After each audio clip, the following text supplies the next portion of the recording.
The Iowa Hawkeyes take down Nebraska. Nebraska was in charge of this game, and it looked like early on it could have been a blowout for Nebraska to take down Iowa, but Iowa just kind of kept staying in it. Ranked Mass was playing really well early on. Iowa didn't really have an answer for him. We'll talk about Ranked Mass not being on the floor later on in the game and how that worked out for Nebraska here, but overall, this is the quintessential Cinderella run right now that I feel like we're gonna kind of get used to having a little bit in college basketball now. With mid-majors not doing as well in the NCAA tournament, you're going to find more teams like Iowa. And I even saw some people out there be like, well, Iowa's not a Cinderella. They're a Power 4 team. Excuse me. That basically took everybody from Drake. This is a team that is starting a player who had a collapsed lung last year, couldn't play for his team in Cooper Koch. This is a team with Alvaro Figueres, who just hit the game winner after struggling down in the paint for most of the season on defense. Hits the game winner, is playing much better in the front court. This is an Iowa team that has just continued to build and build and build all season long. Players from Division II, where they started their career at, now playing an NCAA tournament, now going up the Balkan Five or whatever you want to call them for Illinois. I know it's not actually the Balkan Five, but you get what I'm saying. This Illinois team is a juggernaut the way they're looking right now, offensively, their capabilities, defensively, what they just showed against Houston. This Iowa Cinderella March run right now, the number 9 seed taking down the number 1 seed in Florida, taking down the arch rival in Nebraska. Ben McCollum has more wins in the NCAA tournament than Nebraska has in their entire history. Sorry, Nebraska fans. I know that's not exactly fun to think about, but Iowa fans are having fun thinking about it. Ethan, I've talked long enough. I mean, what are your thoughts on this improbable run here by Iowa to get to the Elite Eight? Man, if the shoe fits, I mean, if this isn't a Cinderella, I don't know what is. It is such an awesome college basketball story. I'm going to go ahead and go out on a limb and call this game the Tate Sage game, if that's okay. Can we call it the Tate Sage game? Yes, because he was phenomenal tonight. What did he end up with? 19 points. How cool was it that he's having the game of his life, and then of course the dagger, the ball finds him at the elbow there to push the dagger into the arch rival Nebraska. But to your point, I mean, a lot of these guys were playing D2 hoops a couple years ago. You know, Ben McCollum was coaching what was it, Missouri State or Southwest Missouri State or something like that. North Missouri State or something like that. Yeah. Yeah. Who knows what it was? One of those Nobody Missouri even places. The name. Yeah. But now look at him. He's got this team rolling. They're feeling confident. They clearly believe that they can do this, and knocking out Florida was a shock. I would say beating Nebraska, I think they just looked like the better team to me. That was the crazy part, is that we were like, oh my gosh, Cinderella came out and they beat Florida, and tonight they looked the part. They absolutely looked the part, like they could keep this thing rolling.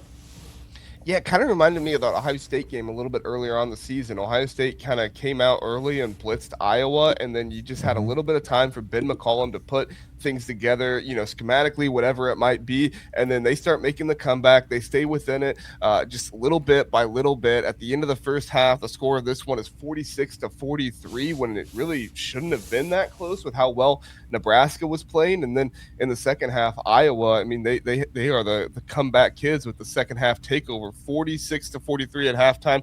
Iowa outscored Nebraska 34-25 in the second half. I mean, to go from allowing 46 points in the first half to only allowing 25 points in the second half, like, I just said that toughness is kind of like an overrated analysis, and stuff like that. It's not overrated in basketball, though. If you can be a tough team, mentally tough and smart all at the same time, and that's what Iowa was in the second half, especially in this game, you're going to go out there and win a whole lot of college basketball games.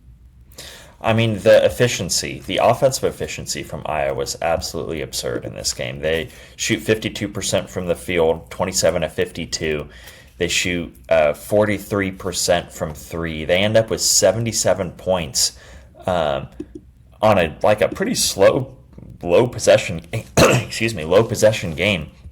They've been doing that all year, by the way. Is just they run that super clean offense with multiple variations and multiple different counters to every variation. Their team offensive rating is 121 per 100 possessions, which puts them in the 92nd percentile.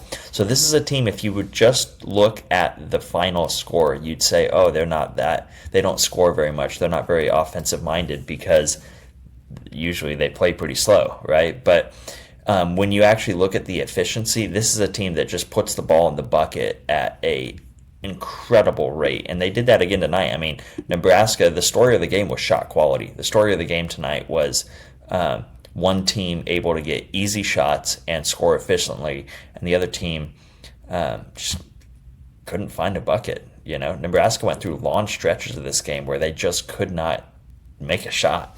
Mm-hmm.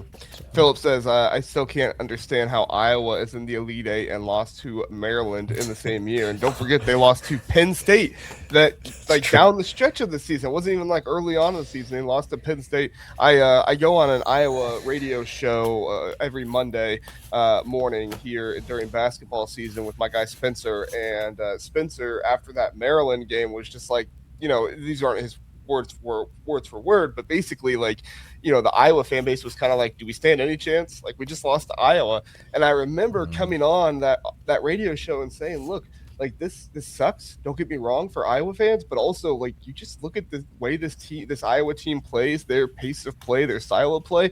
It lends them to being a team that can lose to anybody in the country, but can also beat anybody in the country. Yep, and so when we were talking about the Florida matchup, I said, I don't love the matchup, but again, Iowa plays this pace where if they are just super efficient and they take advantage of Florida mistakes, which Florida made in that game, Boogie Flan and the guards were kind of, I wouldn't say getting owned, but they were making mistakes in that game against Iowa, and Iowa's guards and their backcourt was taking advantage of those things and putting them in good situations that, like I said, they took advantage of it and they were able to score. And that's what you need with this Iowa team. In the second half, they took advantage of Nebraska not shooting as well. They didn't necessarily shoot the lights out. It's not like they went out there and, had anything super spectacular. In the second half, they were 6 of 19 from three, so only 31 or 32% in the second half. But Nebraska was 6 of 24, 25%. Yeah. So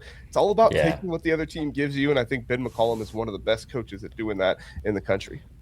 He just keeps them composed, and keeps them believing. They, even when they're missing shots, they're running such clean offense and getting good looks over and over and over again. I think that program, as they continue to build that program up and they continue to bring in more and more talent, that offense is really going to work at a high level. If it's working and nothing against these guys. These guys, love these guys. They play really hard. There's some talent here, but as he brings in real Big Ten caliber guys, that offense is going to start humming big time in the coming years. Oh, for sure. I mean, I think you've seen it with Tate Sage a little bit. You see it with Cooper Koch. I love Tate Sage. Mm-hmm. And Bennett Stirtz, I mean, he delivered the dagger at the end of the game. He puts together a 20-point game, multiple clutch three-pointers. I think I saw somebody write that he hit a three-pointer from 26 feet away and from 28 feet away. So, a little bit of, not quite Curry range, but a little bit of Curry range for Bennett Stirtz in this one. Just incredible stuff. Hats off to Nebraska. Price Sanford had a good game in this one. Wasn't enough against his former team. He still had 25 points, and he was hitting some great shots in this one as well. But just not enough. And I don't think we can get out of here without talking about the coaching blunder of Fred Hoiberg here, Ethan. 1 minute left in the game. They only have 4 guys on the court. Rank Mast is not out there. I don't know if that's who was supposed to be out there or what, but Iowa inbounds the ball down the court, and they're able to score. Did he address that in the post-game presser? Did you get a chance to listen to the presser? I didn't get a chance to listen to the post-game. I don't understand how that happened. There must have been some sort of miscommunication somewhere. I'd be fascinated to hear what he had to say in the press conference, because I don't know how that happens in that moment, but it just can't. It can't happen. And and the craziest thing about it is, to me, these were the 2 coaches doing the most with the least in the NCAA tournament left in the Sweet 16, which was really crazy because both of them, like I saw a bunch of coaching rankings lists, and I think Fred Hoiberg was like 12th and Ben McCollum was last on like multiple ones that I saw. Listen, I wasn't trying to be hyperbolic when I said it on Twitter. I would take Ben McCollum over 75% of the coaches left in the Sweet 16. Hey, we'll take Ben McCollum. a lot of teams out there would take Ben McCollum. Look, I was just talking about Ben McCollum and the North Carolina job on yesterday's podcast, and I said, look, some Iowa fans aren't going to like that I'm saying this, but guess what? You would rather your coach be mentioned for these things right now, because I can assure you, Ethan with Mick Cronin and me with Jake Diebler, we're not wanting anybody to take our coaches, I don't think, you know, or anything like that. Yeah. But it would also be nice if, like, North Carolina's job opens. Should maybe I'd be a little concerned about my coach being good enough for that job? Nope, I'm not concerned at all. They're not going. It doesn't feel great to know that nobody's coming for my coach. right. That's the ultimate thing where it's like, people want my coach, but you can't have him because we're keeping him. You know. Yeah. Iowa. I mean, both these guys. I think Fred did get an extension. I think I saw that a month or so ago. He got a big extension. I'm sure Ben is going to be in line for a big one. They're going to want to lock him up. I think he's an Iowa guy too, like from Iowa. I mean, that if they can hang on to him, man, they're going to be good for a long time. I think they are. You ready for this stat here, Ethan? Ready. Fran McCaffrey had 4 NCAA tournament wins at Iowa in 15 years there. Ben McCollum has 3 in his first season. Wow. Yeah. I mean, those Iowa. I was on X last week, and I hopped into an Iowa Spaces, and man, those guys love them some Ben McCollum. I don't blame them. I love me some Ben McCollum too, and he's not even on my team. You know, your point earlier about like how slow teams can kind of beat anybody.